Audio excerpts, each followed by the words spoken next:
y vamos a ver algunos temas referidos, por favor, justamente a pues principios, justamente garantías, también podríamos indicar que se aplican no solamente a la parte de carácter sustantiva del Código Civil que tenemos, sino también a la parte de nuestro Código Procesal Civil. Entonces, en este sentido, vamos a un poco avanzar el día de hoy y pues nuestro foro que es muy importante, que usted sabrá que tiene que calificarse.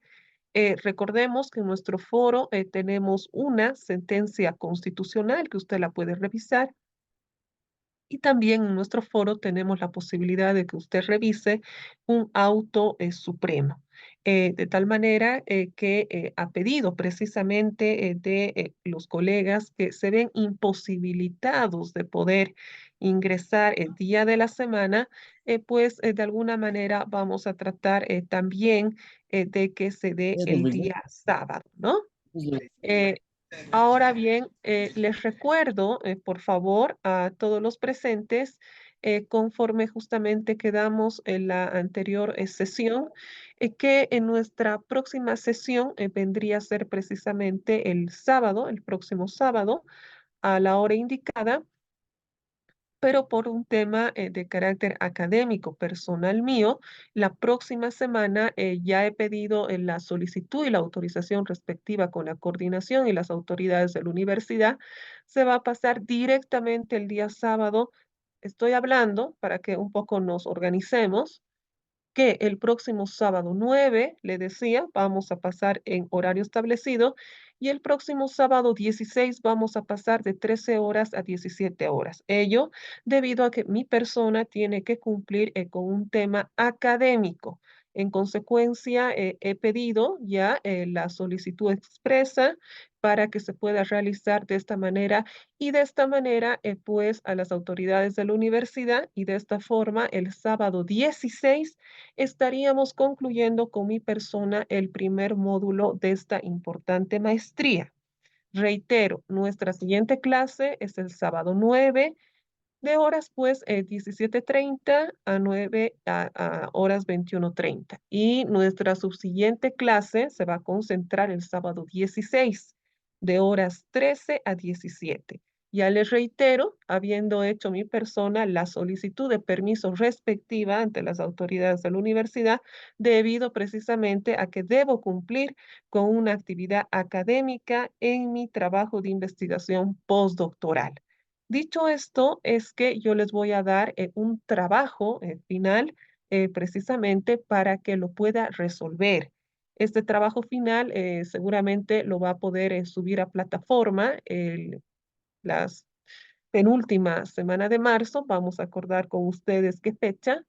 Y de esta manera, de esta forma, voy a dar las instrucciones. También es un trabajo que obviamente no les voy a complicar, pero sí tienen que cumplir para que puedan obtener la nota de calificación de este módulo, ¿sí? Y no se olviden también que la participación en clase es importante, que usted pueda un poco comentarnos, exponernos las ideas jurídicas, siempre en el marco del respeto, cuando tengamos colisión de derechos, por ejemplo, a defender, pero es importante que usted siempre nos pueda pues compartir la postura que usted tenga sobre las diferentes tareas, los diferentes foros, las diferentes preguntas, cuestionantes que tengamos y de esta manera hacer un ejercicio de retroalimentación académica, estimados colegas, ¿no es así? Si no, pues sería la típica clase loro donde pues se habla y no se llega a ejercitar. Dicho esto y habiendo por favor pues quedado de esta manera, vamos a ver un poco el día de hoy algunas cuestiones precisamente referidas a este tema tan importante. Habíamos indicado entonces que en fecha, justamente ahí lo puede ver y también subrayo que esta presentación la vamos a cargar en sistema, en plataforma, para que usted pueda tener pues accesibilidad el momento que desee de nuestra presentación PowerPoint. En este marco vamos a recordar que en fecha 2 de abril de 1976, pues se puso en vigencia precisamente en Bolivia, en nuestro país, el Código de Procedimiento Civil. ¿Sí? Vamos a recordar también un poco que mediante el decreto ley número, ahí lo puede ver en pantalla, 12760 de 6 de agosto de 1975, el mismo que habría sido elevado a rango de ley mediante ley 1760 de 28 de febrero de 1997, que justamente este ordenamiento, este cuerpo jurídico procesal, fue dado en una suerte de sustitución de nuestro antiguo, ¿no? En este caso, Código de Santa Cruz de fecha 14 de noviembre de 1832, pero también fue dado, otorgado en sustitución a la compilación de leyes de procedimiento civil que fue promulgada en fecha 20 de febrero de 1878. Entonces, aquí podemos nosotros un poco determinar que precisamente desde este Código Procesal Civil que vemos, que se obtuvo por parte de Bolivia, se hace un recuento y con el transcurso, por ejemplo, con la evaluación de la aplicación de este código, podríamos decir a 35 años de su aplicación, pues se arrojaron algunos diagnósticos importantes que pues develaron algunas insuficiencias. ¿Cuáles son estas? Fíjese, en primer lugar, se ha podido determinar una suerte de sobrecarga judicial. También se ha podido evidenciar que existió en esta materia civil, materia procesal civil, la retardación de justicia, una suerte además de poca transparencia también, ¿no? Algo muy recurrente en nuestro sistema de administración de justicia, falta de una fluida comunicación, falta de convicción de los jueces, denegación de acceso a la justicia, pero además de ello un sistema procesal que no motiva obviamente a la superación de cualquier, pues en este caso podríamos decir, jurista que litiga en esta área. Pero además de ello, hemos podido detectar pues un rol pasivo que tenía el juez, un rol pasivo. Ahora bien, ante ello, sabemos, conocemos que pues surge la necesidad imperiosa, podríamos decir, de que se genere pues otro ordenamiento jurídico civil procesal. Y de ahí vemos que precisamente a través de la ley 439 de 19 de noviembre de 2013 se llega a promulgar el Código Procesal Civil.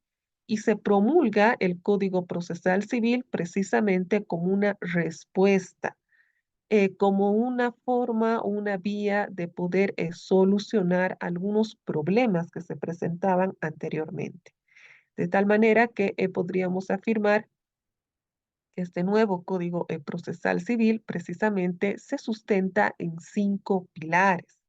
De ahí que indicamos que el proceso por audiencia, las notificaciones con actos procesales en secretaría, la facilidad, fíjese, en la obtención de medidas cautelares, restringiendo en este caso la contracautela, fíjese, ahí vemos también otras características, la introducción de los procesos de estructura monitoria y la prevalencia de algunos procesos voluntarios. Evidentemente, cuando nosotros toquemos este tema de los derechos fundamentales y garantías constitucionales, tenemos que cotejarlos y aplicarlos directamente o materializarlos a lo que va a ser el proceso civil. No digo que no se encuentre en la parte sustantiva, pero sí se va a hacer carne justamente en el proceso civil como tal. Así es que podemos acá determinar algunos pilares, características que ha presentado justamente la ley 439, referido obviamente a determinados actos procesales y a determinados tipos de proceso que se han insertado en este código. Y es a partir de ahí que nosotros podemos entender cómo se van construyendo, cómo se van justamente erigiendo los principios y las garantías del proceso. Pero estos principios y garantías del proceso solo pueden ser comprendidas, entendidas como una suerte de instrumento de resolución de conflictos interpersonales en el marco que ya sabemos de un Estado de derecho plurinacional comunitario. Entonces reitero que estos principios y garantías son instrumentos, instrumentos o mecanismos que van a permitir allanar justamente la resolución de los conflictos, en este caso interpersonales, que se van a dar en materia civil justamente y en el marco de un Estado de derecho plurinacional comunitario. Obviamente, nosotros sabemos que hemos abandonado la República y hemos ingresado justamente a esta redefinición de Estado, ¿no? Que para algunos, ya le decía anteriormente, proviene de la activación de un poder constituyente originario y que para otro grupo de juristas, de estudiosos, proviene de un poder constituyente simplemente derivado, ¿no? Eh, Recordemos además también que justamente se han dado propuestas de nuevas cartas constitucionales y en este caso recordemos que eh, pues eh, esto tiene que tener necesariamente un respaldo popular. A partir de ahí entonces, y entendido esto, es que vamos a afirmar que se han ido constitucionalizando naturalmente una gama de principios y garantías. Estos principios y estas garantías van a constituir el diseño constitucional, valga la redundancia, el diseño constitucional del proceso. En este caso, obviamente, del proceso civil. Entonces, en este sentido, tenemos a los principios de la jurisdicción ordinaria, que usted los conoce, y para ello nos remitimos a lo dispuesto en el artículo 180. Pero también podríamos agregar las garantías procesales, como ser la tutela judicial efectiva, el debido proceso y la defensa. Sabemos muy bien y conocemos en la práctica que se encuentran tales garantías en el artículo 115 de la Constitución. La igualdad de oportunidades de las partes en el proceso lo podemos encontrar en el artículo 119, numeral 1, y además tenemos la imparcialidad del juez que se encuentra dispuesta en el artículo 120, numeral 1 de nuestro texto constitucional. Entonces, la finalidad justamente a la que queremos arribar es poder comprender que el proceso civil va a ser llevado adelante, va a ser llevado a cabo por las partes procesales y por parte de la autoridad jurisdiccional respectiva, haciendo uso, invocando y fallando con relación a los principios constitucionales y a las garantías. De ahí que hemos dividido, como usted puede ver, principios que responden a la jurisdicción ordinaria, también garantías procesales, ¿no? Y pues acá podemos ver que estos principios y estas garantías se van a aplicar directamente en el proceso civil. Ahora bien, en este sentido, cuando hablamos de lo que son, pues en este caso, vamos a verificar, ¿ya, colegas? A ver, nos dice si tiene problemas. Mire, la conexión en este momento, colegas, se encuentra viable, se encuentra muy bien, no hay ninguna queja. Por favor, voy a pedir que pueda revisar su conexión de internet, ¿sí? Muy bien. Cuando hablamos justamente de los principios constitucionales, entonces, aquí un poquito vamos a recordar qué son los principios constitucionales. Y hay un autor en materia justamente de orden constitucional y de filosofía del derecho, que tal vez usted lo ha leído, ¿Qué es el señor Zagrebelsky? Claro está que el señor Zagrebelsky es pues de una línea eminentemente neoconstitucionalista. Usted sabe que este debate que se da entre el neoconstitucionalismo y el positivismo jurídico es un debate que no tiene final. Es decir, que es un círculo que nunca acaba, puesto que hasta el día de hoy todavía continúa defendiéndose un paradigma jurídico del otro paradigma jurídico. Es decir, me estoy refiriendo del neoconstitucionalismo y del positivismo jurídico. Hay diferentes autores que se han pronunciado precisamente respecto de estos dos paradigmas, ¿no? Y hay pues juristas que responden al modelo o paradigma jurídico neoconstitucionalista y hay otros juristas o abogados, ¿no? Que responden al modelo o en este caso paradigma jurídico positivista jurídico. Ahora bien, en el marco del positivismo jurídico sabemos que se ha ideado esta corriente filosófica a partir precisamente de Hans Kelsen, ¿no? A la fecha, pues hay autores modernos, ¿no? Que han matizado un poco el positivismo jurídico, pero que se mantienen en esta corriente filosófica. Por ejemplo, García Amado. Y de neoconstitucionalismo podemos hablar bastantes autores, Alexi, Robert Alexi, Zabregelski, podemos hablar Ricardo Guastini, etcétera, ¿no? Fuertes defensores del neoconstitucionalismo. ¿Cuál es la diferencia entre el uno y el otro?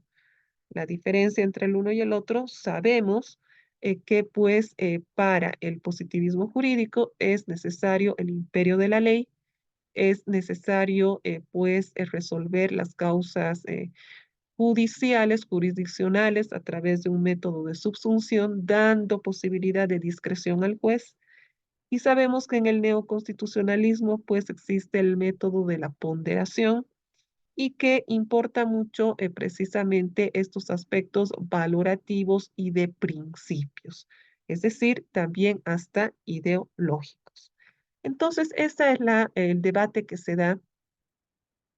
Debate que, como digo, muchas veces puede pues ponerse hoy en día en tela de juicio cuando ya les comentaba, estamos en una era digital. No sé hasta qué punto ya este debate entre positivistas jurídicos, que lo tenemos, por ejemplo, a Hart, ¿no es así?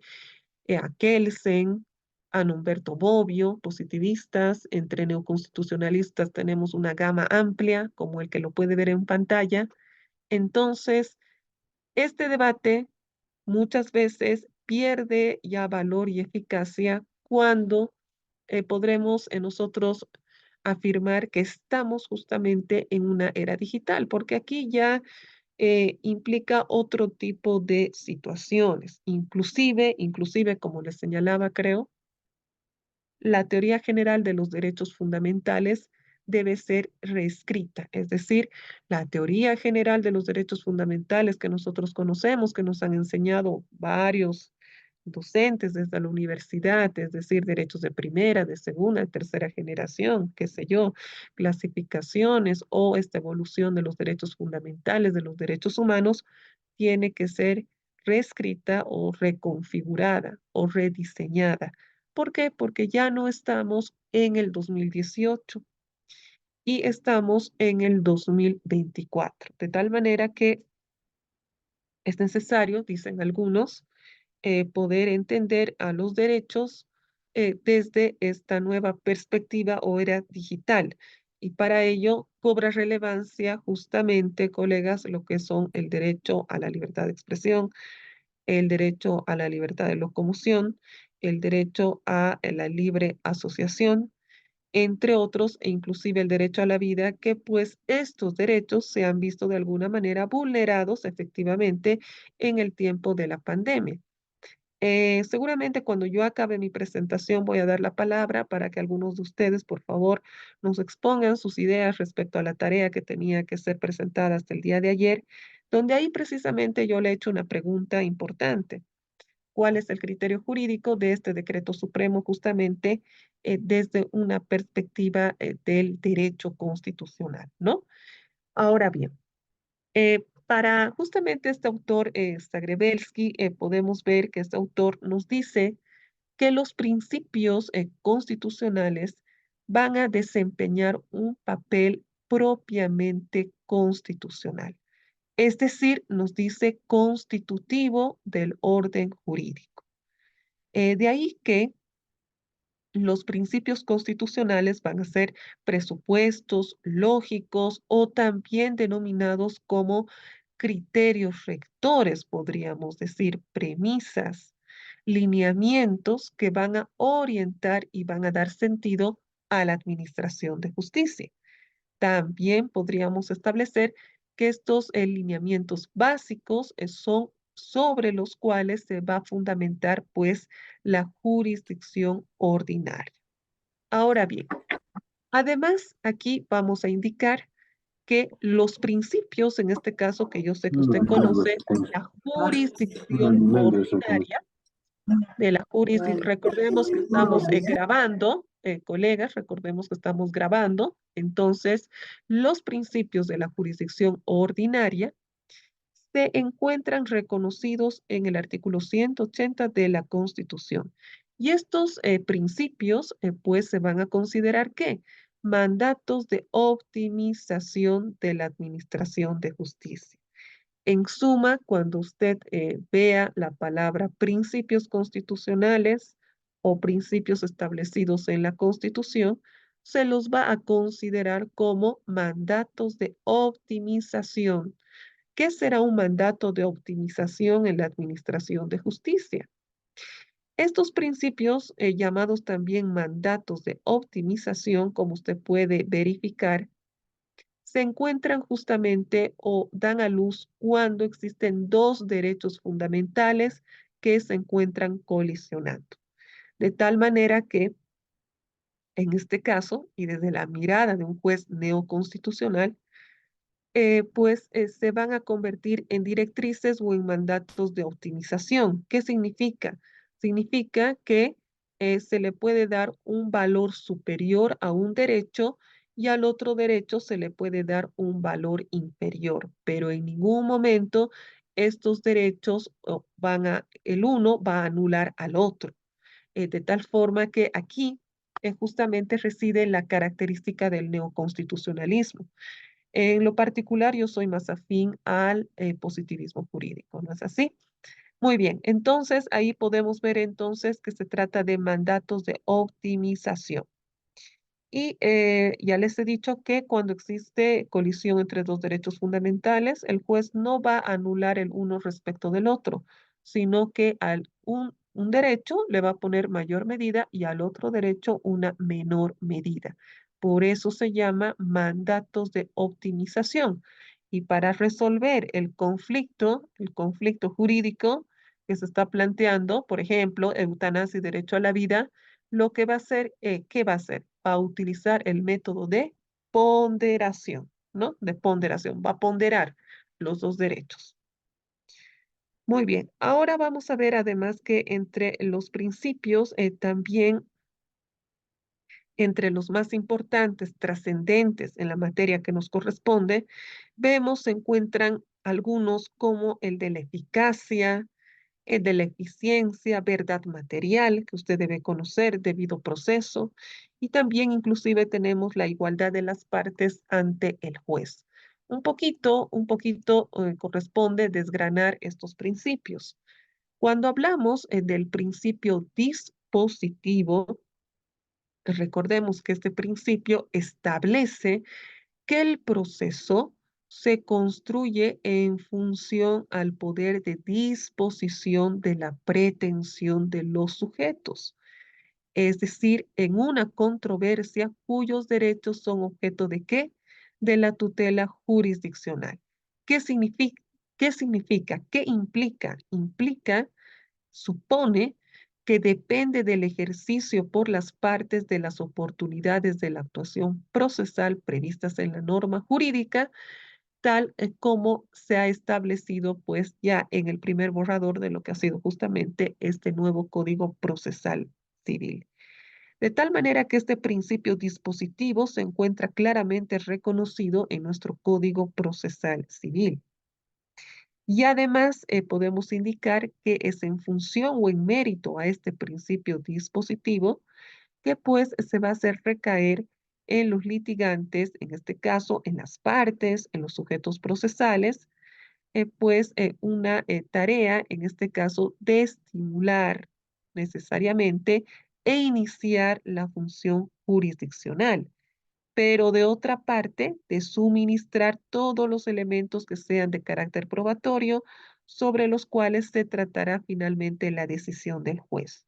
Entonces, es un principio importante dispuesto en el Código Procesal Civil referido al principio dispositivo.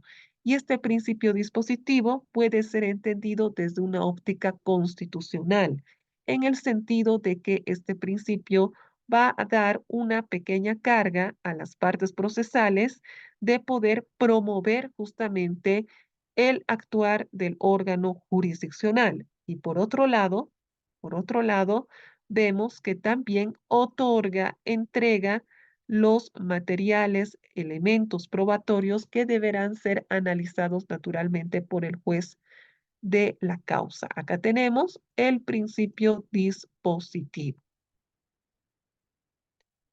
¿Qué otro principio hace en este nuevo cuerpo procesal civil? Tenemos además el principio de dirección.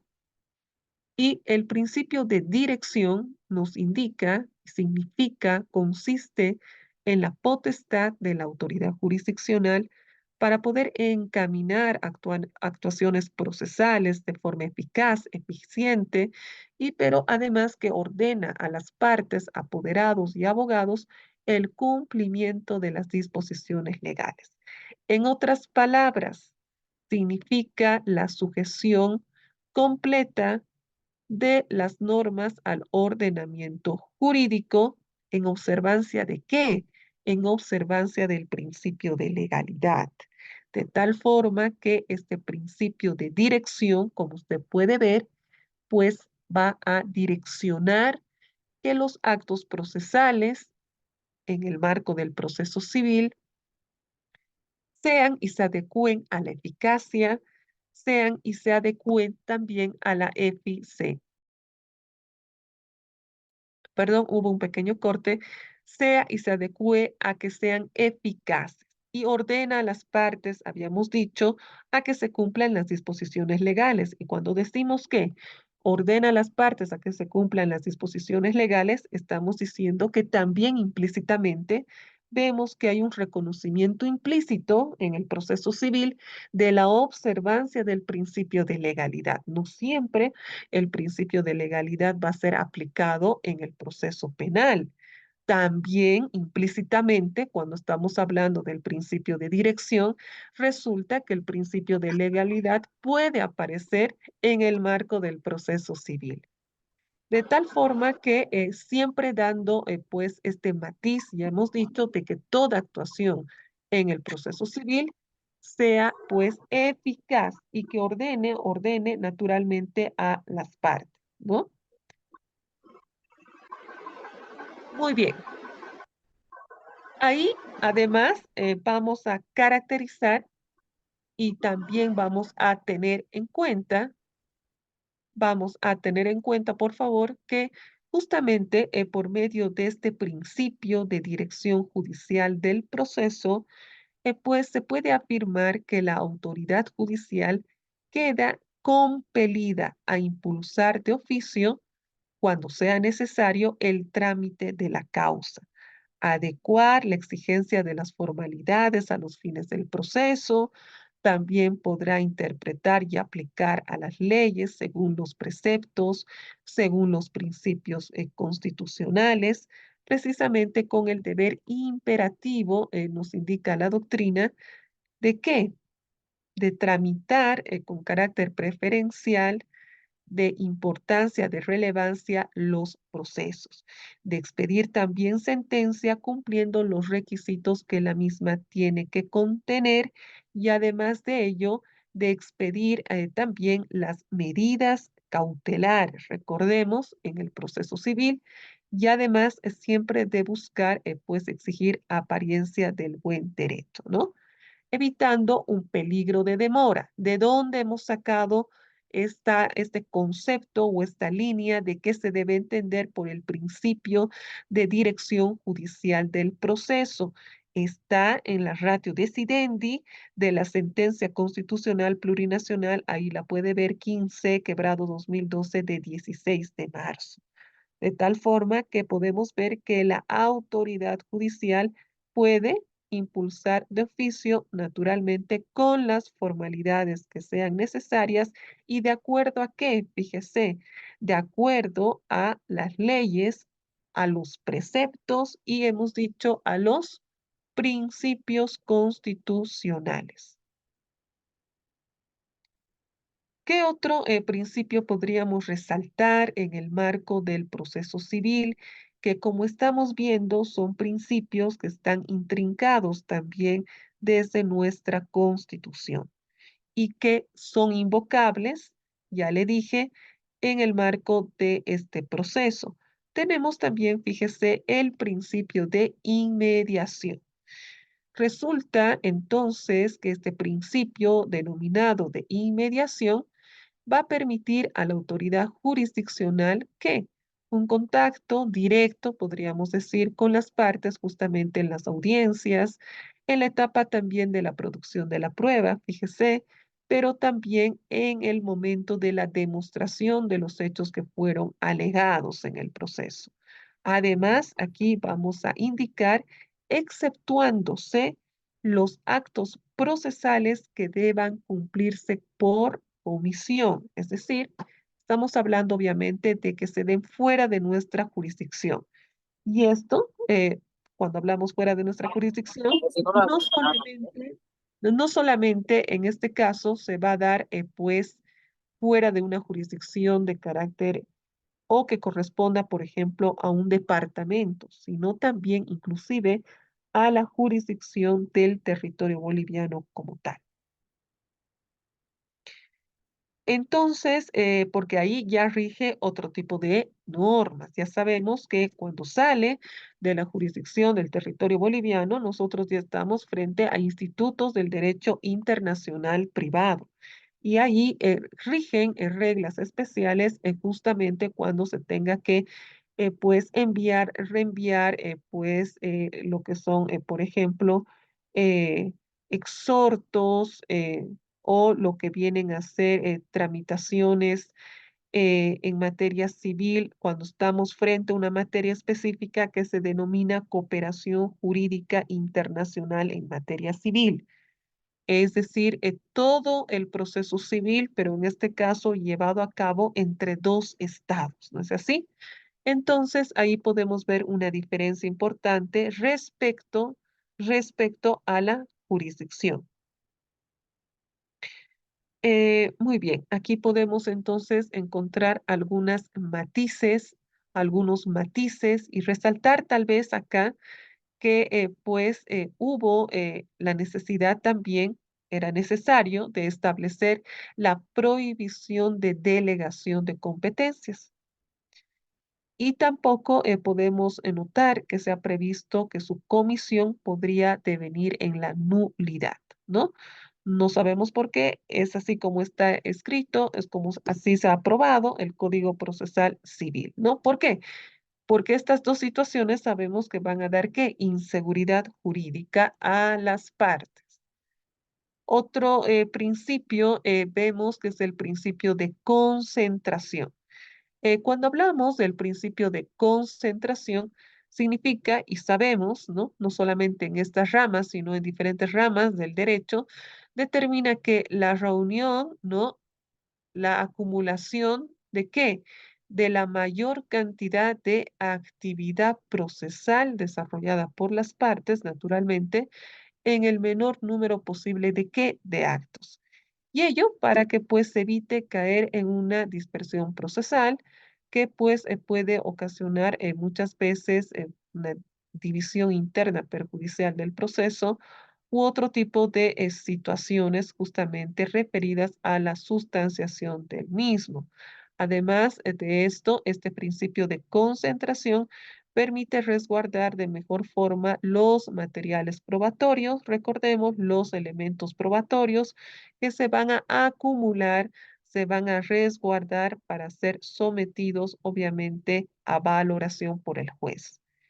Pero además, este principio de concentración resulta que tiene un complemento con el principio de eventualidad.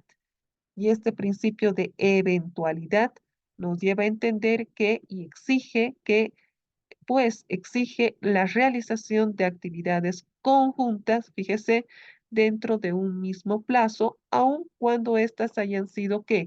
Contrarias, por ejemplo, excluyentes, entre otras. ¿Qué otro principio tenemos? Y ya estamos concluyendo esta parte, que se debe tomar en cuenta estos principios, ya hemos dicho, rectores del proceso civil que tienen fundamento directamente de la Constitución. El principio de publicidad.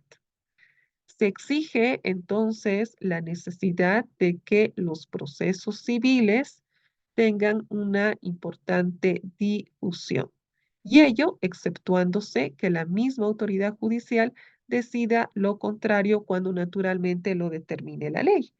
Y de esta manera, pues, quedando también aparentemente restringido de poder actuar de forma discrecional. Esto puede ser debido a buenas costumbres, seguridad pública, ¿no? U otro tipo de situaciones que pues nos enmarca justamente nuestra normativa vigente. Y finalmente vamos a hablar del principio de saneamiento. Cuando hablamos del principio de saneamiento, vamos a recordar que se le reconoce una facultad a la autoridad judicial para adoptar ¿qué? Decisiones justamente destinadas a subsanar defectos procesales en la tramitación de la causa. Y ello siempre que no se afecten, pues, los principios del debido proceso, de seguridad jurídica y que se concluya con la importante debida celeridad procesal.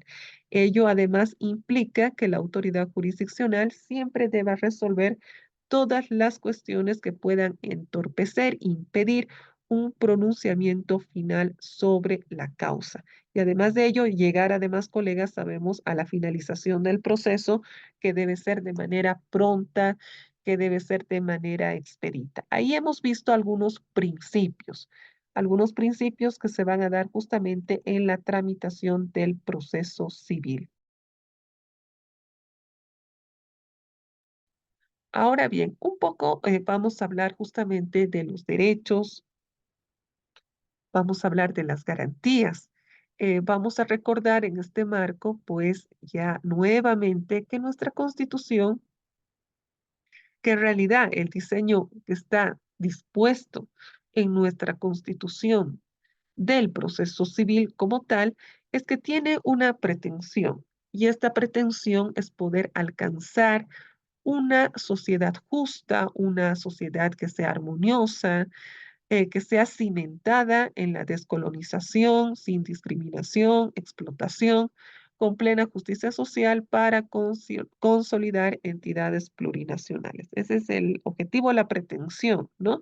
Que podemos desligar respecto del proceso civil como tal. Ahora bien, que muchas veces no se llega a dar de esta manera, sabemos que la realidad muchas veces difiere, ¿no? De lo que podemos indicar. Entonces, en este punto, vamos a indicar que es la propia Constitución la que establece derechos y la que establece garantías procesales de las partes que van a constituirse en claros límites al ejercicio jurisdiccional. Y en este sentido, cuando hablamos del proceso civil, vamos a recordar que en este proceso civil puede asumirse en su contenido justamente a partir del entendimiento de que sea proporcional. Fíjese, ¿y a qué nos referimos con que este proceso civil tenga un contenido caracterizado por la proporcionalidad y que no se encuentre estandarizado. Nos estamos refiriendo a la proporcionalidad, a una garantía sumamente importante como es la del debido proceso. A ver, cuando nosotros hablamos del debido proceso, existen dos clasificaciones del debido proceso e inclusive podríamos decir hasta tres, que enseguida vamos a dialogar sobre este tema. Entonces hay que aquí un poquito revisar, ¿no? Y ver que pues todo esto va a concluir con lo que es la consagración, si usted quiere, el reconocimiento del carácter normativo directo de estos derechos por la Constitución y además de ello en función y a partir del bloque de constitucionalidad. Y esto implica que implica además, pues, obviamente, la posibilidad de que se desarrolle y aplique también la normativa procesal infraconstitucional, ¿no es así? Considerando estos derechos y estas garantías. ¿Dónde podemos encontrar estos derechos y estas garantías? Vamos a desarrollar más adelante igualmente con otra presentación un poco más estas garantías, estos derechos, pero básicamente son los que habíamos señalado. Antes de continuar, yo quisiera que me puedan, por favor, responder cuál es la diferencia o cuál es la dimensión que se entiende al debido proceso. Una de las garantías constitucionales y jurisdiccionales más importantes en el marco del proceso civil va a ser el debido proceso.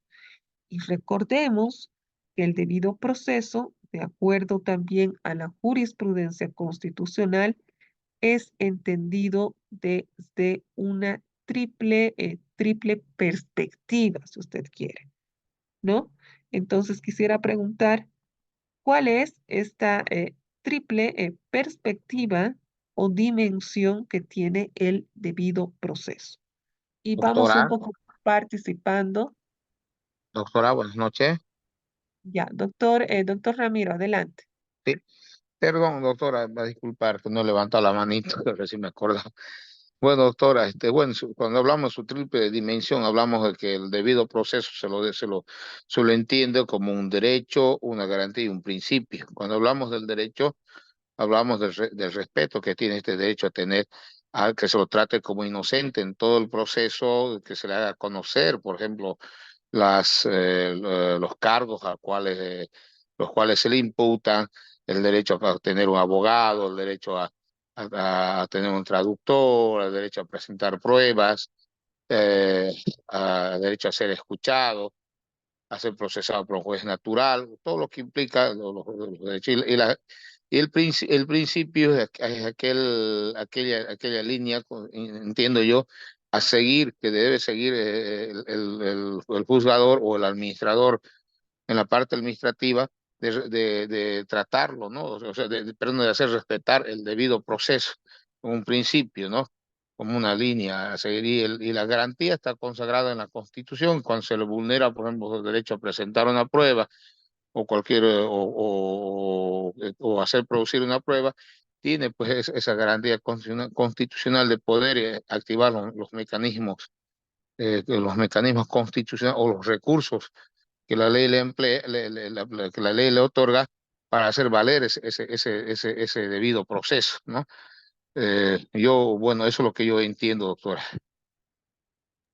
Excelente, muchas gracias, doctor. Creo que ya nos ha dado una respuesta muy clara, muy expresa sobre lo que se entiende por esta triple particularidad que tiene el debido proceso, ¿no? Y esta triple particularidad que usted acaba de indicar, de señalar muy bien, pues va a ser aplicada en el marco de nuestro proceso civil, ¿no? Y ahí claramente estamos dando pues una constitucionalización a la tramitación del proceso civil, sea cual fuera, sea ejecutivo, sea monitorio, ordinario, sea cual sea, ahí podemos ver cómo se va a ir aplicando y asumiendo las garantías que usted ha señalado, ¿no? Garantía del juez independiente, juez natural, derecho a la defensa, y que dicho sea de paso, inclusive están no solamente reconocidas estas garantías, pues en lo que es el texto constitucional que tenemos. Usted sabe que también estas garantías devienen de lo señalado en el artículo 8 de la Convención Americana sobre Derechos Humanos o Pacto de San José de Costa Rica, donde también están inmersas estas garantías precisamente que hacen al debido proceso. Y ahí claramente tenemos pues una importante cobertura, si usted quiere, tanto a nivel pues de tratados internacionales como a nivel también de nuestra Constitución. Creo que la explicación que nos ha dado ha estado muy bien. Le agradezco, doctor, y voy tomando nota también de las participaciones, ¿sí? Aquí hay tres de sus compañeras que nos van a dar la contextualización. Voy a pedir que por favor levanten la mano por tema de orden, ¿sí? La doctora Ramos, por favor, adelante. Distinguida doctora, muy buenas noches a los colegas.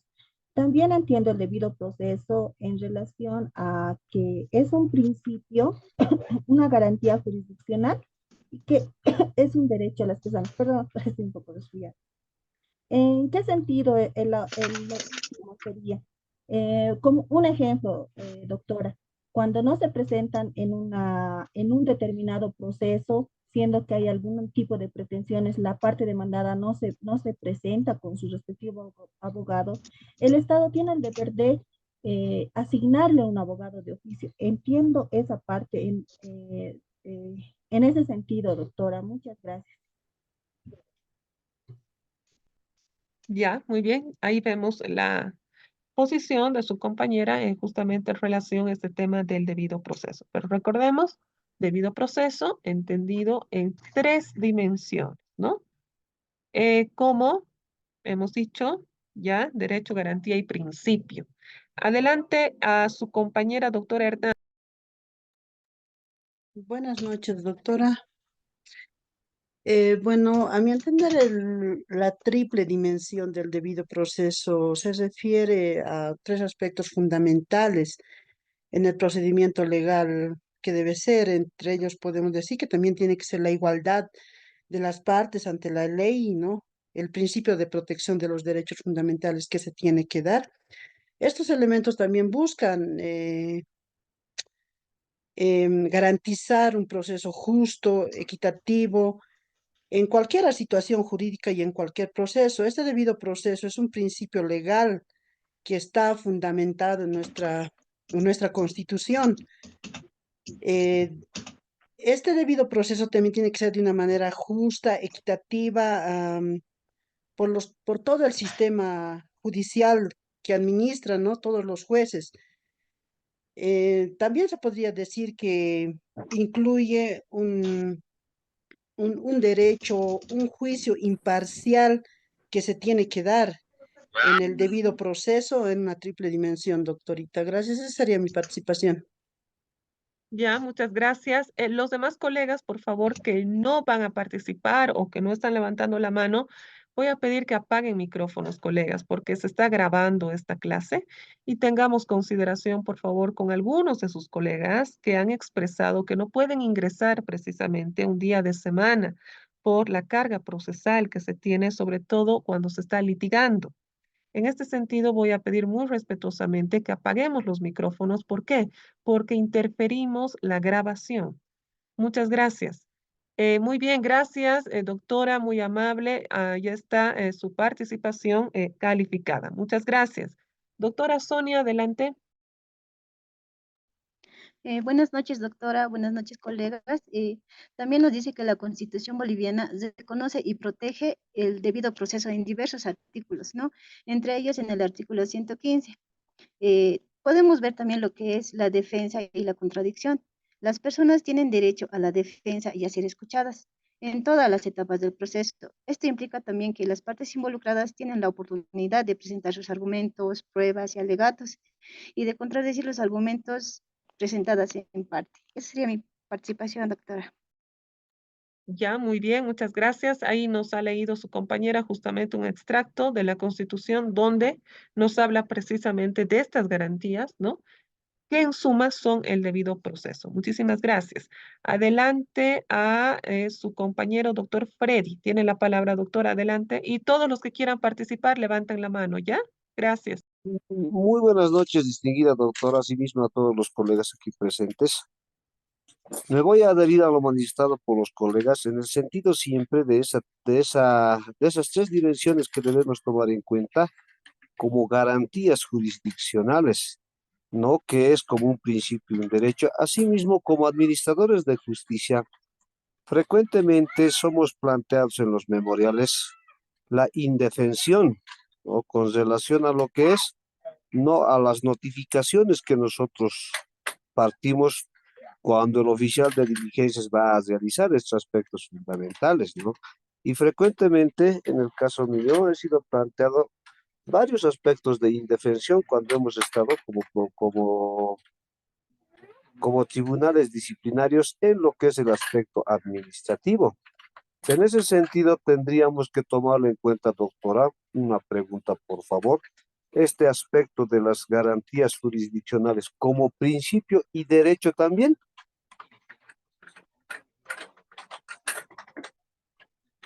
Doctora. Sí, muchas gracias, estimado doctor. Tomo nota de su participación y de la pregunta. Vamos a compartir también una presentación, colega, doctor, sobre la clasificación o cómo se debe entender justamente las garantías constitucionales, las garantías jurisdiccionales, ¿no? En este caso, las garantías jurisdiccionales, perdón, como usted señala, deben ser entendidas como garantías, tal como su nombre indica, garantías. Estamos hablando jurisdiccionales, ¿sí? Quisiera habilitar en la pizarra, la próxima vamos a habilitar. Entonces, cuando estamos hablando de garantías jurisdiccionales, estamos hablando de garantías como tal. Los principios tienen otra naturaleza, es decir, la garantía tiene otra naturaleza jurídica y el principio tiene otra naturaleza jurídica, ¿no? Los principios van a buscar, son directrices, decíamos, lineamientos que van a orientar la labor del juez y de las partes, ¿no? En este caso, litigantes. Y en cambio, la garantía va a asegurar justamente que se cumpla y observe un derecho, ¿sí? Ahí vemos entonces las diferencias. Respecto a las garantías jurisdiccionales y constitucionales, hay una pequeña diferencia que la vamos a ver la siguiente sesión, pero ya le digo que en este caso estaríamos hablando de garantías y obviamente de garantizar derechos, en este caso específicos, en el marco del proceso civil.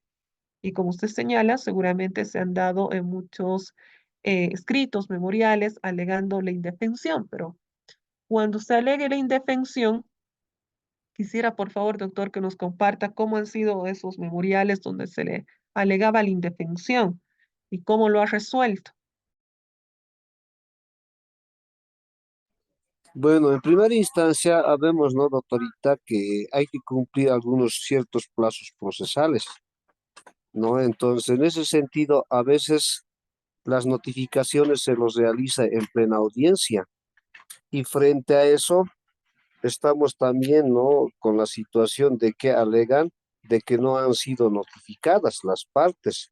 En ese sentido, plantean lo que es la indefensión. Entonces, para poder salir de dudas, esos extremos que usted acaba de indicar con relación al artículo 180, que son los principios constitucionales, esa duda lo tenía, doctora, con relación a lo que es a las garantías jurisdiccionales. Aclarada la duda, doctora, muchas gracias. Muy bien, muchas gracias a usted, doctor. Claro. Mire, analizábamos justamente el año pasado con otro grupo en una en otro curso, y pues se ha planteado justamente ya una acción de amparo constitucional en relación y justamente argumentando una vulneración al derecho a la defensa. ¿Por qué? Porque hubo este problema que usted está señalando. Es decir, que pues la parte afectada indicó que nunca se llegó a dar la notificación y que ellos no conocían de esta comunicación procesal y por tanto no conocían de lo que se había dispuesto. Y esto llegó a un amparo constitucional, ¿no? Donde se indicaba justamente que habían violado su derecho a la defensa, sobre todo, ¿no? Y al debido proceso. De ahí, pues, que le digo, el juez de garantías otorgó tutela. Otorgó tutela. Muy bien. A ver, la doctora Jessica, adelante. Y el otro microfonito de su colega Francisco lo podemos apagar. ¿Ya? Doctora Jessica. Doctora, buenas noches. ¿Puedo participar, doctora, con el debido proceso? Sí, El adelante, de- doctora. bueno, yo lo entiendo al debido proceso como las condiciones que debe cumplirse para asegurar la adecuada defensa de aquellos derechos y obligaciones que están bajo la consideración de la autoridad judicial, como también entre ellos el debido proceso. Estos se dividen en tres dimensiones: derecho, garantía y principio, establecidos en el artículo 115, 117 y 180 de la Constitución Política del Estado. Eso sería todo, doctora. Muy bien, muchas gracias. Anotada su participación. Ya, las siguientes personas que vayan colegas que vayan a participar, si pueden comentarnos algún caso, ¿no? Algún caso que ha atendido en la vida real, ¿no? Donde se ha aplicado o se ha invocado el debido proceso, ¿sí?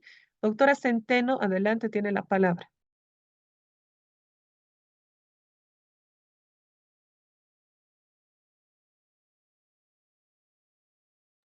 Ya, en su defecto,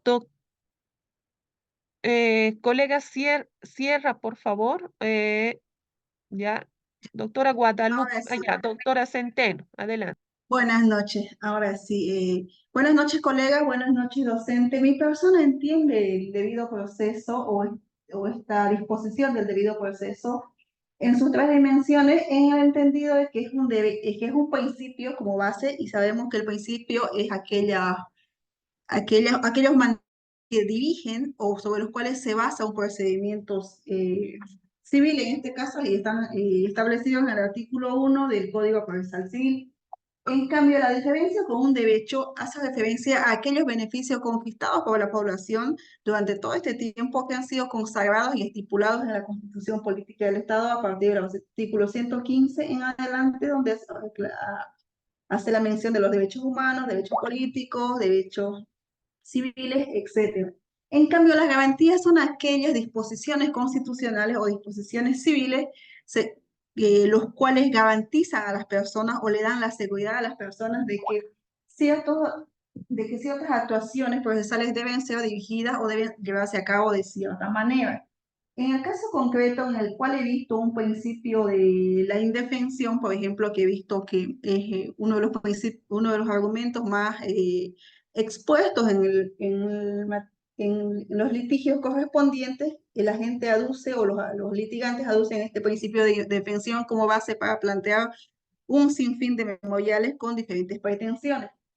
En un caso concreto he visto, por ejemplo, el principio de indefensión en el sentido de que hay una persona que ha sido notificada en su domicilio real como correspondía, pero ha sido notificada con una demanda fuera del horario establecido por el Código Procesal Civil. Como tenemos conocimiento, del Código Procesal Civil manifiesta o determina que las notificaciones realizadas fuera del horario establecido para la función judicial y fuera de los estrados judiciales puede llevarse a cabo hasta las 7 de la noche. Eso nos dice el Código Procesal Civil.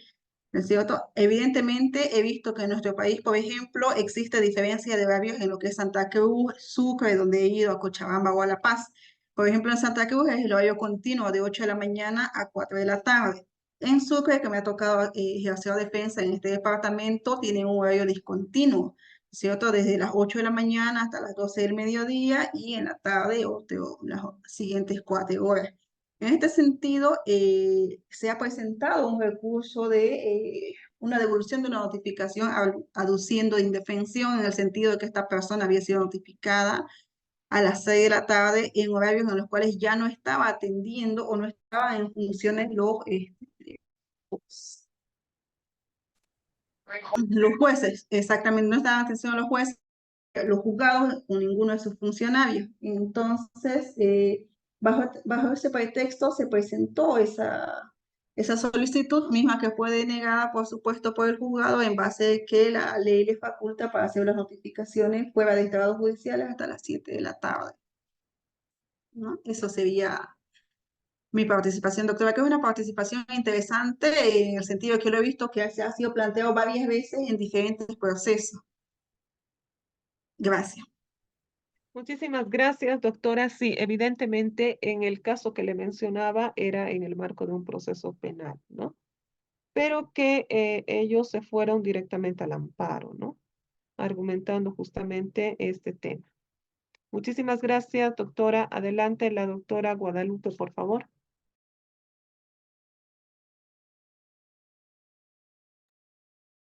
Doctor Buenas Miguel, noches.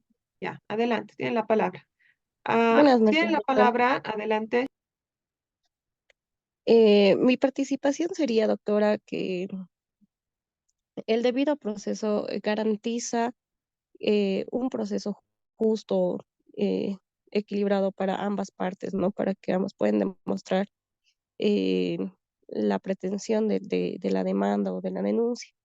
Un ejemplo sería en un caso de una funcionaria pública que ha sido denunciada y en el fallo de su denuncia sale que ella es inocente, pero cuando se apela a esa resolución, se apela solamente al punto en el que dice que que la secretaria que tendría que haber sido sancionada por la acción de una pérdida de documentos que no estaban bajo su poder. Entonces, se hace una apelación y en la apelación los vocales responden respecto, no se pronuncian respecto a la apelación de la parte, sino se pronuncian respecto a otro como de oficio, vulnerando su derecho al debido proceso, basándose en otros puntos de vista. Entonces, eso perjudica o bueno, eso le causó perjuicio y por eso se tuvo que accionar una nueva instancia. Esa sería mi participación, doctor. Muy bien, gracias, doctora Guadalupe. Nicole Solís, está muy bien. Y el caso también que nos comenta. Muy bien, muchas gracias. Anotado ya lo que nos ha señalado. Y luego voy a dar la palabra a, por favor, estas últimas tres participaciones. Ya un poco ya sabemos, ¿no? Del debido proceso, etcétera. Derecho, garantía. Vamos a ver las garantías jurisdiccionales y constitucionales la próxima clase, el próximo sábado. Y pues está medianamente claro, ¿no? Medianamente claro que son obviamente mecanismos, que son instrumentos para hacer valer pues nuestros derechos fundamentales. Por eso es el auge de las acciones constitucionales, colegas, ¿no? Siempre en todo proceso hay la posibilidad de enervarlo con una acción constitucional, ¿no? Porque las acciones constitucionales buscan ¿qué? Buscan justamente la protección de los derechos fundamentales y pues a diferencia, decíamos, ¿de qué? De que hoy en día la seguridad jurídica ya no puede ser accionada a través de un amparo, les decía, ¿no? Porque es un principio y como principio no entra en el objeto procesal de la acción de amparo, que es la protección de derechos fundamentales. Ahí tenemos una pequeña diferencia que se ha dado en el texto de 2009 con relación justamente a anteriores textos constitucionales. Ahora bien, el debido proceso no solamente, y me parece adecuada también la participación de su compañera Nicole, ¿por qué? Porque el debido proceso no solamente puede ser entendido pues como esta triple dimensión. Puede ser entendido además como la búsqueda de una verdadera justicia, pero además, fíjese, el debido proceso puede ser entendido desde dos facetas. Y esto en la doctrina constitucional, una en su aspecto adjetivo, procesal, y otra, el debido proceso en su aspecto sustantivo o de contenido. Fíjese, ahí tenemos otra clasificación que también la vamos a revisar. Ahora bien, fíjese, aquí hay tres colegas que voy a dar la palabra, por favor, a tres de sus compañeros.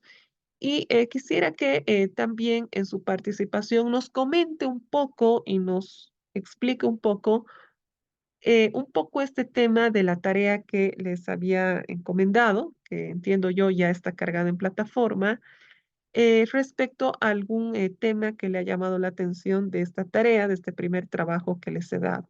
De tal manera que por favor matizaremos su exposición no solo con este tema, que ya sabemos qué es, sino también un poco coméntenos, por favor, algo que le ha llamado la atención o que considera oportuno mencionar del trabajo, del primer trabajo que les he dado, ¿ya?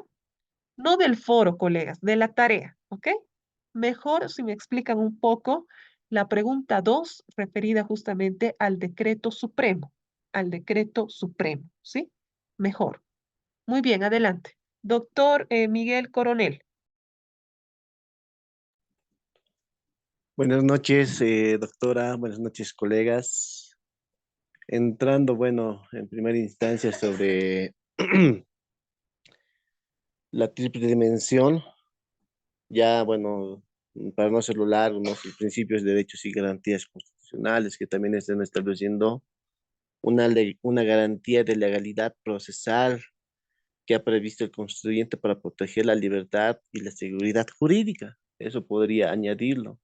Asimismo, también podría referirme a la sentencia constitucional 0788 quebrado 2010, donde también se menciona, ¿no? Ahí que el debido proceso es entendido como el derecho de toda persona a un proceso justo, oportuno, gratuito y sin dilaciones, equitativo en el que tiene otros aspectos, que se garantice justicia y conocimiento. Dentro de estas está lo que se decía, ¿no? La notificación oportuna, para que se pueda estructurar eficazmente su defensa, el derecho.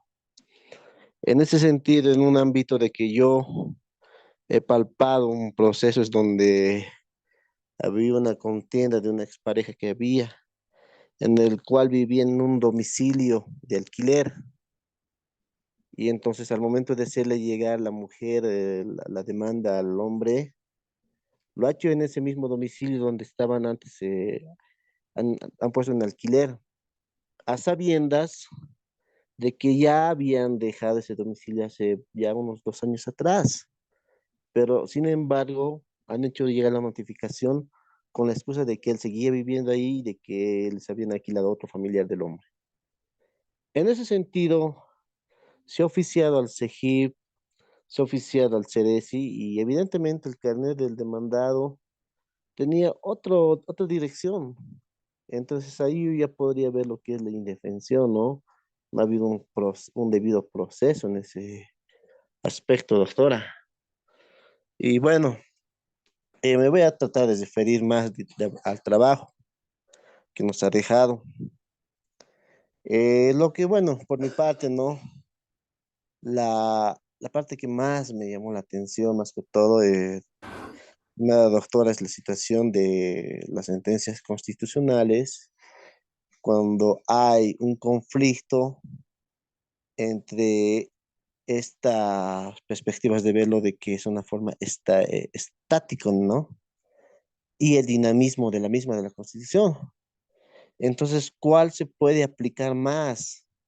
Si es que existe una controversia de dos sentencias constitucionales. Entonces, estas dos dimensiones de estadística, estática y dinamismo, se van a venir como un fuerte referente para dirimir estos tipos de problemas, toda vez que no, la sociedad, la era digital, ahora va cambiando. va cambiando, va actualizando. Entonces, si la sociedad cambia, también el derecho tiene que cambiar y tiene que actualizarse. Eso es bueno, podría ser mi participación respecto a la tarea. Doctora, gracias. Muy bien, muchas gracias, doctor Miguel Coronel. Sí, usted tiene razón.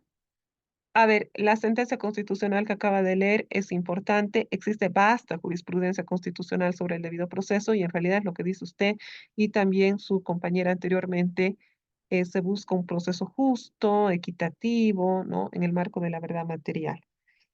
A la que usted se refiere de la tarea, pues es el estándar más alto de protección de los derechos, ¿no? Y está correcta la interpretación que da, obviamente es dinámico, ¿no? Estamos en una situación dinámica, no estática.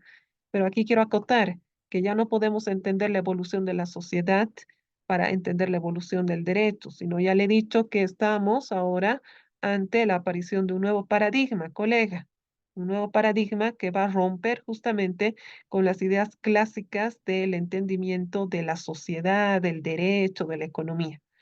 Entonces, esta era digital trae nuevos cambios, y es ahí donde justamente hay que analizar si estos cambios son y van a respetar la dignidad humana o no van a respetar la dignidad humana. Recordemos que más que protección de derechos fundamentales y derechos humanos después de la Segunda Guerra Mundial, teníamos el problema de que si se respeta o no la dignidad humana como tal. Muy bien, muchísimas gracias, doctor. Adelante, su colega, doctor Oscar Chanes, tiene la palabra. Muy buenas noches, doctora, a los compañeros también. A ver, respecto del debido proceso, me parece que ese tema ya ha sido bastante hablado por los compañeros de que es un derecho, una garantía y un principio, ¿no? El mismo que está tomado en cuenta en nuestra normativa procesal en el artículo 4, ¿no? Y asimismo debemos entender que este debido proceso debe ser utilizado por las autoridades judiciales en todos sus, los procesos que lleva adelante, ¿no? Y ahí es lo que iba indicando usted, doctora, de que la Constitución debe estar inmersa dentro del procedimiento, ¿no? Y me parece que de esa manera está este debido proceso, ¿no? Y es un deber de las autoridades judiciales tratar el debido proceso en cada caso que los tienen, ¿no? Ahora, dentro de algún caso que se haya visto o tal vez que haya tratado, mayormente como indicaba el colega anterior, se ven este tipo de vulneraciones al debido proceso, especialmente del derecho a la defensa, ¿no? Cuando se notifica a una persona en un domicilio el cual no vive y que el proceso continúa, ¿no? Y posterior a eso se presenta el incidente de nulidad en la cual se advierte aquel derecho al debido proceso porque nunca ha sido o nunca ha tenido conocimiento del proceso, ¿no? En ese antecedente se advierte la existencia de que se hubiese vulnerado el derecho a la defensa porque nunca ha tenido la opción de poder defender, asumir defensa y el proceso automáticamente el juez tiene que anularlo haciendo prevalecer el derecho al debido proceso, ¿no? Ahora, con respecto a la práctica que nos ha dado, el punto 2 respecto de este decreto supremo, por lo menos yo lo he entendido desde el siguiente punto de vista, ¿no? Dentro de los derechos fundamentales, los derechos civiles que garantiza y que otorga esos derechos la Constitución, establece de que el ciudadano tiene aquella libre locomoción en todo el país, ¿no? Y tenemos que tomar en cuenta que cuando se ha sacado este decreto supremo, en su primera oportunidad se estaba coartando este derecho, ¿no? Toda vez de que uno tenía que caminar con la credencial, entrar a cualquier institución con la credencial y a través de esos actos se estaba vulnerando aquel derecho de la libre locomoción de las personas. Eso es mi participación, doctora. Ya, entonces ahí, colega, vemos que se vulneraría este derecho de la libre locomoción, ¿no es así? De Sí, la libre sí, sí, doctora. locomoción. ¿Y qué pasa si nosotros hemos sacado nuestra credencial, como dice nuestro carnet, ¿no? Donde se establece, ¿no? Nuestro carnet de sanidad, si usted quiere, o médico, lo que fuera, que sabemos que era otorgado a través de, pues, técnicos del CEDES en vinculación directa, ¿no? Informática con el Ministerio de Salud. Porque el Ministerio de Salud hizo una campaña muy importante, recordemos, para poder garantizar que este virus no sea contagiado a través de su vacuna. ¿Qué sucede si este ente, a través del Ministerio de Salud, y no es una cuestión menor lo que les estoy comentando, ¿Qué sucede si este ente, el Ministerio de Salud, deja de tener esta potestad y por tanto el Estado deja de tener esta potestad y el Estado pierde, en este caso, soberanía? ¿Y quién va a determinar esto? Va a ser la Organización Mundial de la Salud. ¿A través de qué? Ya les he dicho, a través de la firma del tratado de pandemias, que tiene que ser realizado en este mes de mayo de 2024. ¿Qué va a hacer ahí la persona, estimado colega? ¿No? Quisiera preguntarle, ¿qué va a hacer ahí la persona? Si ya los mandatos, es decir, no es una cuestión menor, no es una cuestión menor, porque están modificando, van a modificar lo que es el reglamento internacional justamente de salud. Y lo van a hacer a través de un tratado internacional, fíjese. Pero este tratado internacional o este convenio internacional no es de carácter o de protección de derechos humanos desde mi perspectiva. Más este tratado internacional está buscando justamente usurpar la soberanía del Estado y dejarlo en manos directamente de la Organización Mundial de la Salud. Esta Organización Mundial de la Salud va a ser la que va a determinar cuándo va a haber pues restricciones, cuándo van a haber nuevas cepas, pero lo más llamativo es que, por ejemplo, colegas, fíjese, nosotros hemos interpuesto como unas 10 acciones constitucionales en contra de este decreto supremo, desde amparos constitucionales, y felicito también a los colegas, ¿no?, de Santa Cruz, que han interpuesto 3, 4, 5 allá, los demás en los demás departamentos, hasta acciones populares, acciones de inconstitucionalidad y acciones de cumplimiento, justamente para dejar circular a las personas que por alguna X o motivo no pudo acceder obviamente al esquema completo, ¿no? El esquema completo. No se olviden, colegas, para que entrara a cualquier embajada acreditada en el Estado Plurinacional de Bolivia, simplemente a una legalización o alguna otra situación de recogida de documento, usted no podía entrar a la embajada si no mostraba su esquema completo, colega, ¿no? Fíjese, solamente una embajada, más aún para poder transitar países. Entonces, a lo que me refiero es que esta Organización Mundial de la Salud va a tener la potestad, es decir, va a tener la potestad para poder determinar este tipo de situaciones. Y la misma Organización Mundial de la Salud ya ha dicho que la Unión Europea ha optado por una suerte de certificado digital donde se establece la inoculación. Nosotros lo obteníamos a través de un registro del CEDES y a través, obviamente, del Ministerio de Salud. Recuerda que usted se bajaba el carnet en PDF y lo imprimía, ¿no? Y con eso se manejaba. ¿Qué es lo que quiero decir? Quiero decir simplemente de que eh, ¿qué derecho a la locomoción usted va a poder invocar frente a un organismo supranacional y ya no frente a su Estado, sino a un organismo supranacional que va a tener medios coercitivos a nivel supranacional y va a tener también una policía global diferente a la policía que se tiene en nuestro Estado boliviano? Esa es la pregunta. A ver, colega, muy rápidamente, si me puede responder y voy a dar la palabra luego a sus colegas que levantaban la mano, ¿ya? A ver, doctor Chávez, ¿no? Sí, sí, sí, Ya, doctora. Bueno, adelante, adelante. me parece que estamos ligando a lo que decía usted el otro día, de que se está buscando una constitución global, ¿no? Me parece que ese es el camino al cual estaríamos llegando, ¿no? Ahora, ¿dónde podríamos acudir si es que si se va, si ya no va a tener ya no va a tener esta atribución el Ministerio de Salud, ¿no? Tendríamos directamente que acudir a instancias internacionales. Me imagino que se van a establecer eh, algunos otros escenarios donde va a ir la persona a acudir directamente, ¿no? Por lo menos eso yo pienso, doctora. Muy bien, doctor. A ver, habrá que ver, ¿no? Porque una Corte Interamericana de Derechos Humanos no tendría sentido, ¿no es así? No tendría sentido porque el Estado no le está vulnerando ningún derecho. Está viniendo de parte de un organismo supranacional y usted no podría ir en contra de la salud pública global, ¿no es así? Entonces, fíjese que es una situación altamente delicada, ¿no?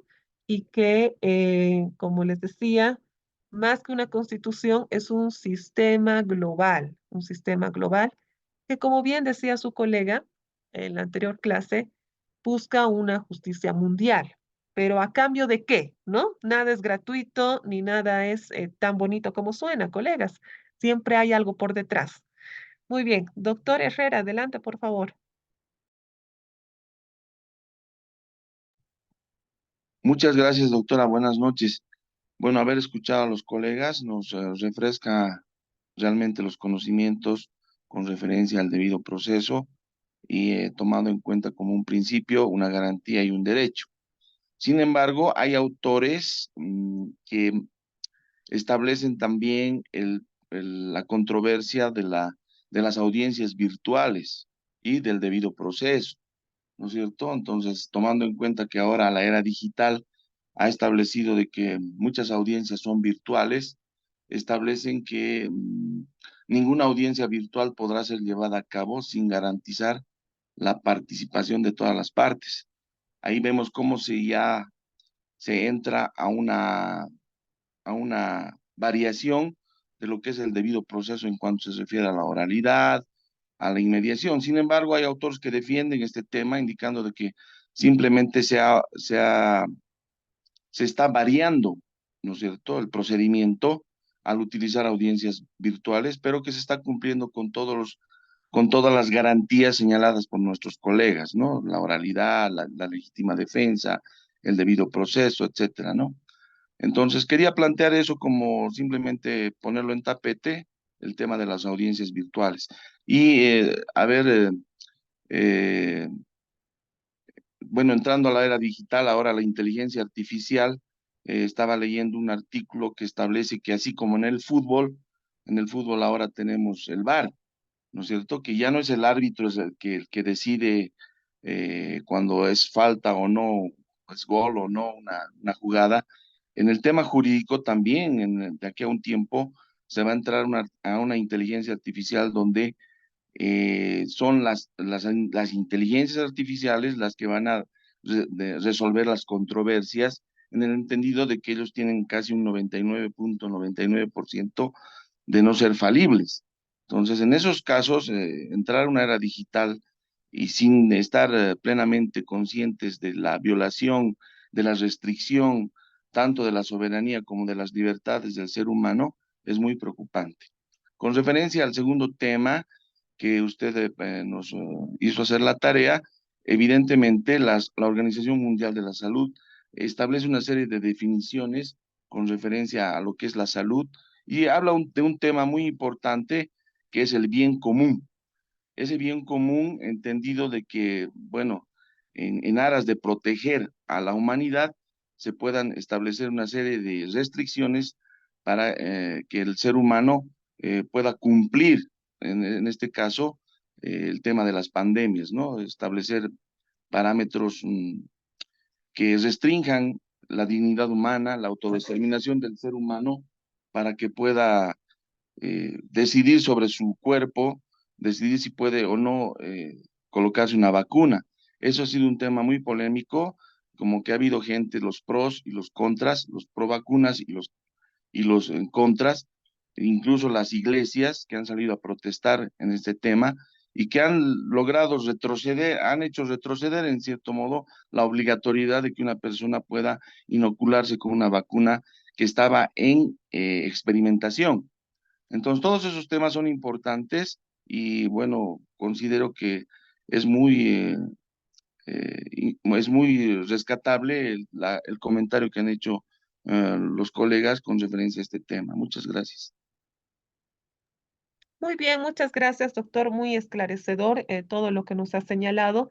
Y evidentemente, en relación justamente al tema de la audiencia virtual, también tenemos ahí un debate que se está generando en relación a si la inteligencia artificial viola o no viola ciertos derechos fundamentales. Por ejemplo, les menciono, les comento que justamente en la gestión pasada se llevó a cabo una audiencia de amparo constitucional en el Distrito Judicial de Santa Cruz y los vocales lo que hicieron fue utilizar un programa de inteligencia artificial para introducir determinadas preguntas y cuestionantes. Entonces, fue muy reclamado por las partes presentes en la audiencia, indicando que estos medios no se encontraban, en este caso, pues, normativizados, regulados en nuestra legislación y que no podían utilizar y que tengan ética para, pues, poder retroceder en su accionar. Entonces, fíjense cómo, justamente, como usted ha señalado hace un momento atrás, estos temas de la IA, de la era digital, tocan mucho, mucho lo que va a ser los derechos de las personas y también la dignidad de la persona humana. Y de ahí que hay esta contraposición que algunos señalan, que si esta inteligencia artificial aplicada al derecho, aplicada a los procesos, vulnera algunos derechos fundamentales y hasta dónde se debe aplicar y cómo inclusive hay estudios que nos señalan cómo los estados tendrían que regular en sus legislaciones la aplicación de la inteligencia artificial. ¿Hasta qué punto, por ejemplo, en un proceso civil, en un proceso constitucional, en un proceso penal, se podría dar aplicabilidad a la IA? ¿Y hasta qué punto no? En el sentido ético, en el sentido de precautelar justamente nuestros derechos fundamentales reconocidos en la Constitución y en la Convención Americana. Muchísimas gracias, doctor, muy esclarecedor. Creo ahí que es una también, pues, participación que nos retroalimenta a todos y todos podemos aprender. Muchísimas gracias, estimado doctor. Y pues claro, claro, con relación justamente a estas políticas, podríamos decir que se van a dar a través de este organismo, pues va a haber bastante debate en relación a que puede ir más allá justamente de la soberanía de los estados. Habíamos señalado un ente, por ejemplo, de carácter supranacional como una organización, la cual no ha sido electa por voto popular, puede decidir cómo usted va a poder manejarse más adelante o cómo cualquier persona va a poder manejarse. Entonces, ahí podemos ver claramente que el debate sobre los derechos, sobre las garantías en relación a esta era digital y en relación también el debate de la inteligencia artificial aplicada al proceso civil, pues es bastante amplio, estimados colegas, y pueden encontrar inclusive en uno de estos temas tan amplios su propio tema de tesis, ¿no? Muy bien, muchísimas gracias, estimado doctor. Le daré la palabra ya para ir concluyendo a su colega, doctor Juan Carlos. Buenas noches, doctora, y a todos los graduantes también. Doctora, con relación al debido proceso y con relación a la experiencia que muchos colegas también hemos tenido, yo creo, a lo largo de nuestra trayectoria, siempre ha sido el hecho de, muchas veces se ha utilizado el hecho de haber notificado lamentablemente a la información que a veces proporcionaba la parte demandante, para notificar al demandado, nos proporcionaban siempre un domicilio, nos hacían un croquis, etcétera.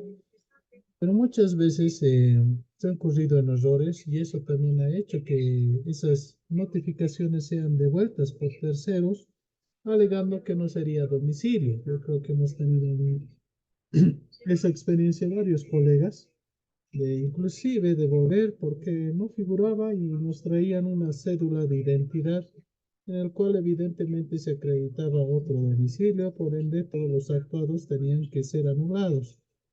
Y esa es una parte, ¿no? De velar el debido proceso, ya que la parte demandada sí debe ser anoticiada del proceso que se sigue en su contra, efectos que pueda asumir también defensa y puedan presentar sus descargos correspondientes. Asimismo, doctora, eso es, en ese ámbito del debido proceso, muchas veces, y sí debería ser materia del juzgador, de las autoridades de revisar, porque muchas veces se cometen ilegalidades, irregularidades, y las dejan pasar. Y hay veces eso llega a mellar, ¿no? Lo que es en verdad, lo que se busca, la justicia, etcétera. Esos principios que están enmarcados, a pesar que las autoridades tienen conocimiento de su labor y muchas veces cometen esos errores, se ven los juzgados, se ven dilaciones, etcétera. Y ese es, ¿no? Con relación con relación al debido proceso y los ejemplos que hemos tenido. También muchos colegas hemos pasado esas situaciones de las notificaciones de devolverlos por estar errado el domicilio. Y ahora, justamente que estamos en una era digital, igual, se nos notifican ya todas las audiencias, prácticamente la mayoría de las audiencias son virtuales. Y las notificaciones también son virtuales. Pero simplemente, ¿qué es lo que pasa, doctora? El descargo es del notificador, hace conocer de manera virtual. Ahora las notificaciones, hace la impresión de la notificación y ya está sentada como un acto notificado. Muchas veces esas notificaciones ni siquiera son abiertas por por las partes, inclusive hay muchos que posterior a eso se abre y uno recién se entera de qué es lo que había sido, pero ya está descargado en el expediente la notificación. Entonces, eso es lo que ahora sorprende. Y justamente, y muchos colegas también, ya estamos siendo notificados de manera virtual, también con los sistemas Hermes, etcétera. Y el tema del Ministerio Público, igual, tenemos que cargarlo de manera digital, tener acceso al expediente también de manera digital. Entonces, a mi parecer se ha avanzado bastante en el tema de la digitalización, pero no se ha ido a la par. ¿Qué quiero decir en eso? Efectivamente, el COVID-19 ha marcado pues la aceleración de medios informáticos que muchos desconocíamos y tuvimos que habituarnos a la fuerza. ¿Por qué? Se nos exigía y ese era el medio para que nosotros presentemos memoriales, pero no ha ido a la par pues con nuestra legislación. Ha sido el tema de la capacitación de los colegas, ha tenido tropiezos y hasta la fecha aún siguen habiendo esos tropiezos, no están a la par. Entonces no podemos hablar de una uniformidad en el tema de haberse capacitado en el tema de manejo de las herramientas tecnológicas. Y doctora, con relación al trabajo que usted nos había manifestado y la pregunta 2 específicamente que nos hablaba de la postura de los derechos fundamentales reconocidos en la actual Constitución con relación al decreto Supremo 4641. Cabe mencionar, al momento de haberse hecho este decreto supremo, estábamos en pandemia, saliendo ya de una pandemia, inclusive con vacunas experimentales, pero se nos ha pedido que portemos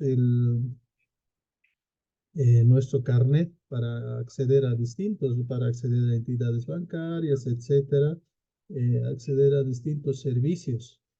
Y a aquellas personas que no lo tenían, bueno, se daban modos, se hacían, muchas veces veían las instituciones bancarias que se prestaban, depositame, no puedo depositar porque no tengo mi carnet de vacuna, hágame el favor, etcétera. Evidentemente, cuando se saca el tema del carnet de vacuna, también, a mi parecer, se ha visto este tema que señala y está dispuesto en nuestra Constitución Política del Estado como un derecho fundamental, era el derecho a la salud y a la vida. Seguramente bajo ese argumento primigenio se ha emitido pues este decreto 4641. ¿A fin de qué? ¿Qué nos dice y eso en materia siempre se ha llevado, que el Estado debe proteger a la sociedad. Y muchas veces los derechos colectivos siempre van a estar por encima de los derechos individuales, ya que el Estado debe proteger al resto de la sociedad, inclusive si es que tendría que vulnerar algunos derechos individuales de algunas personas. Entonces, en ese marco, creo que se ha actuado y se ha hecho en ese momento porque la situación era muy diferente, porque no se tenía certeza si las vacunas iban a funcionar o no, o íbamos a estar con el COVID, cuánto tiempo, y tenía que preservarse más que todo, yo creo, la vida, porque ahí existían, lógico, personas que estaban de acuerdo con las vacunas, en la experiencia de haber perdido tal vez un ser querido por falta de esas vacunas. Muchos han perdido seres queridos en este tiempo de pandemia que hemos tenido, del cual a la fecha misma la misma sociedad no se ha podido recuperar y ha dejado secuelas pues esta pandemia. Y entre esas también ha sido la aceleración en el tema de la tecnología. Nos hemos visto vulnerables ante una pandemia y ante las futuras enfermedades que puedan aparecer. Entonces la humanidad, yo creo, y ese es lo único que puedo entender, de que sí se ha tratado en ese momento de preservar la vida y de las demás personas que sí querían, sí tenían las vacunas, ¿no? Y había sectores disidentes que no estaban de acuerdo, también tenían sus derechos, pero por encima, esa es la lógica creo que se ha aplicado, que está también en la Constitución como primer derecho siempre va a ser la vida, precautelar la vida de las personas. Y con relación a lo que han mencionado los demás colegas respecto a la inteligencia artificial, la humanidad, a mi modo de percepción, no estamos preparados. Sí estamos experimentando una inteligencia artificial que por el momento podemos controlar, pero esta inteligencia artificial en algún momento no somos, pues siempre es vulnerable, inclusive al hackeo.